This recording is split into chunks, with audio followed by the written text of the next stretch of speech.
하나님의 말씀 잠언 6장 6절에서 11절의 말씀입니다. 잠언 6장 6절에서 11절의 말씀. 우리 한 목소리로 같이 읽겠습니다. 시작. 게으른 자여, 개미에게 가서 그가 하는 것을 보고 지혜를 얻으라. 개미는 두령도 없고 감독자도 없고 통치자도 없으되 먹을 것을 여름 동안에 예비하며 추수 때의 양식을 모으느니라. 게으른 자여, 내가 어느 때까지 누워 있겠느냐? 내가 어느 때에 잠이 깨어 일어나겠느냐? 좀 더 자자, 좀 더 졸자, 손을 모으고 좀 더 누워 있자 하면 내 빈궁이 강도같이 오며 내 곤핍이 군사같이 이르리라. 아멘. 오늘 말씀의 제목은 게으른 자에 대한 경고라는 제목으로 말씀을 나눕니다. 오늘 말씀은 지혜자가 경계해야 할 악습 중에 하나인 나태와 게으름에 대한 교훈의 말씀입니다. 지혜자는 지금 개미의 예를 들면서 개미조차도 그 앞날을 위해서 열심히 준비하는데 하나님의 최고의 피조물이라는 인간이 게으르고 나태해서 허송세월하게 된다면 그것처럼 아니한 처사가 없다라는 질타를 하고 있는 것입니다. 그리고 나태한 자가 필경 빠질 궁핍에 대해서도 경고를 하고 있죠. 한창 젊고 건장한 그 젊은 시기에 게으름에 빠져가지고 자기 일을 하지 않는 젊은이를 지금 곤충 가운데 하나인 어떻게 보면 지극히 작고 그러면나 부지런한 개미와 지금 대조하면서 그 어리석음을 풍자하고 있는 것입니다. 특히 여기에서는 한갓 미물에 지나지 않는 개미가 지도자가 없이 일함을 강조하면서 지금 부모나 교사나 지도자의 각성에도 불구하고 게으름을 떨쳐버리지 못하는 그런 젊은이들의 어리석음을 좀 더욱 강도 있게 질타하고 있습니다. 이처럼 게으름과 나태함 속에 살아간 자가 결국은 돌이킬 수 없고 피할 수 없는 비참한 결과를 마지막에 얘기를 하고 있죠. 자, 내용관찰 문제 1번을 보시면 개미로부터 얻어야 할 지혜는 무엇입니까? 우리 7절, 8절을 읽어보겠습니다. 시작. 개미는 두령도 없고 감독자도 없고 통치자도 없으되 먹을 것을 여름 동안에 예비하며 추수 때에 양식을 모으느니라. 자, 한낱 미물에 불과한 개미도 미래를 위해서 이처럼 열심히 일하는데 현재 안주하면서 앞으로 있을 일을 생각하지 못하는 그런 어리석은 인생을 책망하면서 깨우칠 것을 교훈하고 있는 거죠. 자, 인간이 지혜를 얻기 위해서 지금 개미에게 가서 봐야 할 그 하는 것, 그 무엇인지를 구체적으로 제시해주고 있는데 그것은 기회가 주어졌을 때 부지런히 미래를 준비한다라는 겁니다. 자, 여름 동안이라고 8절에 보시면 여름 동안이라는 일반적으로는 추수기를 포함한 무더운 기간을 말을 하고 있습니다. 이 추수 때라는 말, 또 8절에 보면 추수 때라는 말도 보리 추수기가 3월인데 그 3월과 그리고 과실과 곡식의 추수기인 9월, 이 3월과 9월을 함께 지칭하는 말입니다. 그러니까 곡식과 과일이 자라나는 여름 동안에 부지런히 일하고 또 추수 때를 놓치지 않고 양식을 모으는 것, 그 때를 읽을 줄 아는 것, 이 미래를 대비하는 그 현명함에 대해서 얘기하는 거죠. 여름 동안에 예비하기 위해서 지속적으로 노력해야 되고 추수 때 그 시기를 잃지 않고 결정적일 때 거두어들이는 그 개미의 근면성과 준비성을 배우라 지금 얘기하고 있는 겁니다. 내용관찰 문제 2번입니다. 게으른 자의 특징은 무엇입니까? 9절로 10절 읽어보겠습니다. 시작. 게으른 자여, 내가 어느 때까지 누워 있겠느냐? 내가 어느 때에 잠이 깨어 일어나겠느냐? 좀 더 자자, 좀 더 졸자, 손을 모으고 좀 더 누워 있자 하면. 자, 게으른 자는 강제하는 사람이 없으면 그저 누워서 잠만 자고 좀처럼 깨어나질 않습니다. 자, 어느 때라는 표현을 쓰고 있죠. 이 어느 때라는 표현을 통해서 속히 일어나야 한다라는 촉구가 들어있고 언제까지 그렇게 빈둥거리면서 무의미한 시간을 보내겠느냐라는 질책과 안타까움의 의미가 배어 있는 거죠. 그러니까 게으른 자의 그 습성, 생활 습성, 영적 상태 몸의 움직임, 이것까지 지금 직접 화법을 사용하면서 아주 생생하게 구체적으로 지금 기술하고 있는 겁니다. 지금 3번이나 10절에 보면서 반복해서 사용되는 단어가 뭡니까?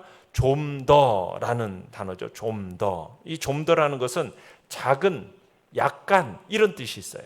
자, 여기서 이 단어가 거듭 사용된다는 것은 게으른 자는요, 지혜롭고 성실한 자와는 반대로 아주 작고 사소한 것에 대한 중요성을 모른다라는 겁니다. 그러니까 하찮은 습관의 위험성을 모르는 자라는 사실을 지금 지적하고 있는 거예요. 지혜롭고 성실한 사람은요, 작고 사소한 것이 삶을 구성한다라는 것, 운명을 결정하는 중요한 요소로 인식하고서는 삶의 크게 작은 부분까지도 소홀하게 여기지 않습니다. 그런데 반면에 게으른 자는 어때요? 작고 사소한 것을 아주 하찮게 여기는 거죠. 그러면서 게으름과 나태함을 즐기는데 허비해버리는 자들, 이런 사람들을 지금 암묵적으로 얘기하고 있는 겁니다. 그러니까 게으른 자가 겪게 될 이 결과적인 참상에 대해서 11절에 보면 아주 생생하게 제시하고 있죠. 같이 11절 읽어봅니다. 시작. 내 빈궁이 강도같이 오며 내 곤핍이 군사같이 이르리라. 자, 빈군과 곤핍을 의인화시켜서 주어로 사용하고 있죠. 강도같이 또 군사같이라는 말은 지급법을 사용해서 게으른 자가 여기서 벗어날 수 없다라는 어떤 강력한 의미를 지금 전달하고 있는 겁니다. 빈군과 곤핍이 강도와 군사에 비유된 데는 여기는 3가지 뜻이 담겨 있는데, 첫째는 강도는 뭐 하는 사람입니까? 재물을 탈취하는 주범이죠. 그러니까 여기서 게으른 자가 겪게 될 재물의 상실을 나타내는 겁니다. 자, 군사는 게으른 자에 대한 어떤 파멸과 죽음을 암시하는 겁니다. 그래서 두 번째로 강도와 군사는 둘 다 강한 힘을 가지고 있는 존재들이에요. 그런 점에서 게으른 자에 대한 파멸이 불가항력적이라는 사실이 불가항력적으로 일어난다는 것을 나타냅니다. 세 번째로는 강도와 군사가 집주인이나 적이 알지 못하게 신속하게 움직인다는 그런 점에서 게으름의 어떤 비참한 결과에 이르는 과정이 예상조차 하지 못하는 그런 상황 속에서 매우 신속하게 움직일 것을 지금 움직인다라는 것을 나타내고 있는 겁니다.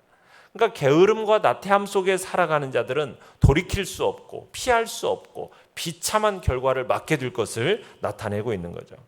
특히 잠이라는 부분을 이렇게 자꾸 얘기하는데, 이 잠은 단지 어떤 육체적인 수면만을 얘기하는 것이 아니라 이 속에는 영적인 죽음, 침체, 이것을 의미합니다. 그래서 누군가를 강제하는 힘이 없다고 해서 반드시 해야 할 일을 하지 않고 게으름을 피우게 되면 육체적, 영적, 경제적인 위기가 강도같이 갑자기 찾아오게 될 것을 얘기하고 있는 거죠. 자, 연구와 묵상 문제 3번입니다. 개미에게 두령, 감독자, 통치자가 없다는 사실이 왜 게으른 자에게 교훈이 됩니까? 자, 7절에서 보면은 그렇죠. 개미에게는 뭐가 없대요? 두령이 없고 감독자도 없고 통치자도 없다. 자, 여기서 얘기하고 있는 바는 뭐냐면, 개미에게서 얻을 수 있는 구체적인 지혜는 뭐냐면 자율적 습성을 제시하고, 자율적 습성. 지금 이것을 강조하기 위해서 솔로몬이 인간 사회에서 사람들의 행동을 규제하는 두령, 감독자, 통치자라는 어떤 세 부류의 사람들을 제시하고 있는 겁니다. 자, 그러니까 두령과 감독자와 통치자라는 이 세 부류의 사람들은 뭐 하는 사람들이에요? 사람들을 강제적으로 움직이는, 임의로 움직이는 사람들을 지칭하는 단어지 않습니까? 이 속에는 타율성과 강제성이 같이 들어있어요. 이 사람들 속에는. 그러니까 개미들은 자신들을 움직이고 조종하는 존재가 있다는 거예요, 없다는 거예요? 전혀 없어요. 그럼에도 불구하고 부지런히 수고스럽게 정말 움직여서 먹을 것을 저축한다는 사실에서 게으른 자에게 지금 교훈을 하고 있는 겁니다. 그러니까 개미들은 자율적으로, 자발적으로 그 일들을 한다는 거예요. 자, 느낀 점 4번으로 가보죠. 외부의 지시나 강제력이 없어도 자발적이면서도 부지런한 개미의 모습에서 무엇을 느낍니까? 우리는 강제하는 힘이 없고 누군가가 나를 자꾸 통제하지 않으면은 무슨 일을 하지 않는다. 이건 바로 게으름이고 나태함이에요. 그러니까 누군가가 옆에서 자꾸 나를 뭘 하도록 이렇게 강제적으로 끌고 가야만이 뭔가 일을 하는 그 사람은 바로 그 사람이 게으른 사람인 거예요. 누군가가 나를 강제하는 힘이 없어도 내가 매일의 삶 속에서 나태하지 않고 육적인 준비, 영적인 준비, 이런 준비들을 우리가 해야 되는 거죠. 꼭 시켜서만 하는 존재가 되어서는 안 된다라는 거예요. 외부의 지시가 있어야만이, 어떤 강제하는 힘이 있어야만이 그렇게 하는 존재가 아니라 자발적이고 자율성을 가지고 우리가 그런 태도를 가지고 우리의 신앙생활도 해야 되는 것이고 우리의 삶의 부분들을 진행해 나가야 되는 거죠. 꼭 옆에서 일일이 체크하고 너 이거 해야 돼. 이렇게 해야만 하는 그런 신앙생활은 그것은 하나님 앞에서 올바른 태도가 아닌 거죠. 그 주님 앞에서도 마찬가지고 우리의 아이들에게도 가르침에 있어서 그런 거죠.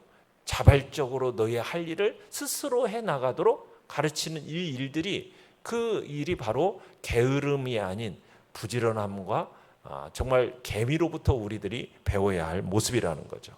그렇게 하지 않고 누군가 반드시 그렇게 해야만이 어떤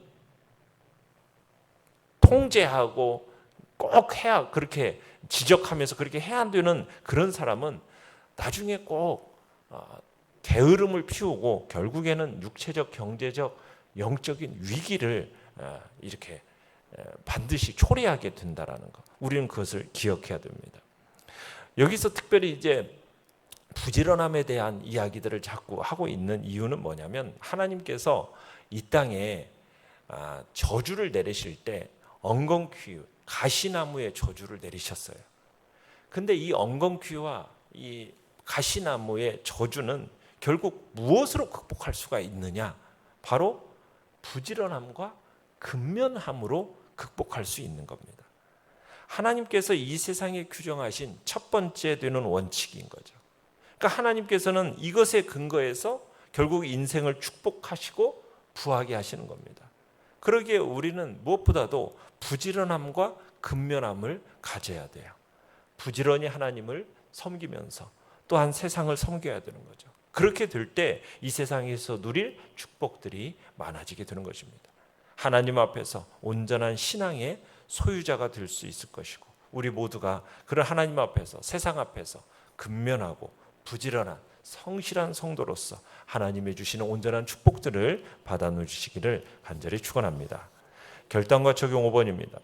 누가 나에게 시키지 않았지만 스스로 노력하고 준비하는 것이 있다면 무엇입니까? 내 생활을 능동적으로 이끌어 나가기 위해서 오늘부터 실천해야 할 일은 무엇입니까? 그러니까 우리가 영적으로도 육체적으로도 주님 앞에서 참으로 뭔가 누군가가 강제로 시켜야만 하는 그런 존재들이 아니라 하나님 앞에서 정말 말씀을 읽어 나가고 또 때로는 암송도 하고 이 모든 것들이 그냥 누군가가 꼭 해서 체크해야만이 아니라 이것이 내게 영적인 정말 얼마나 큰 힘이 되고 정말 이것만이 내가 이 세상을 살아갈 수 있는 어떤 힘이 된다라는 동기부여가 우리의 마음속에 들 때 자발성들이 일어나게 된다라는 거 우리가 누구보다도 잘 알 것입니다. 오늘도 참으로 우리가 하나님의 진리의 말씀과 또 기도하고 또 영적으로 깨어있는 이 삶에 있어서 스스로 이런 동기부여들을 주님 앞에서 잘 해나가심으로 정말 하나님 앞에서 우리가 스스로 노력하고 준비하는 자들로 우리들이 마음속에서 그 풍성함의 역사를 경험하며 살아가시기를 간절히 바랍니다. 오늘의 기도 같이 읽겠습니다. 시작. 게으름의 어리석음을 떨쳐내고 주께서 주신 오늘을 최선을 다해 살게 하소서. 아멘. 말씀을 생각하면서 기도하시고요.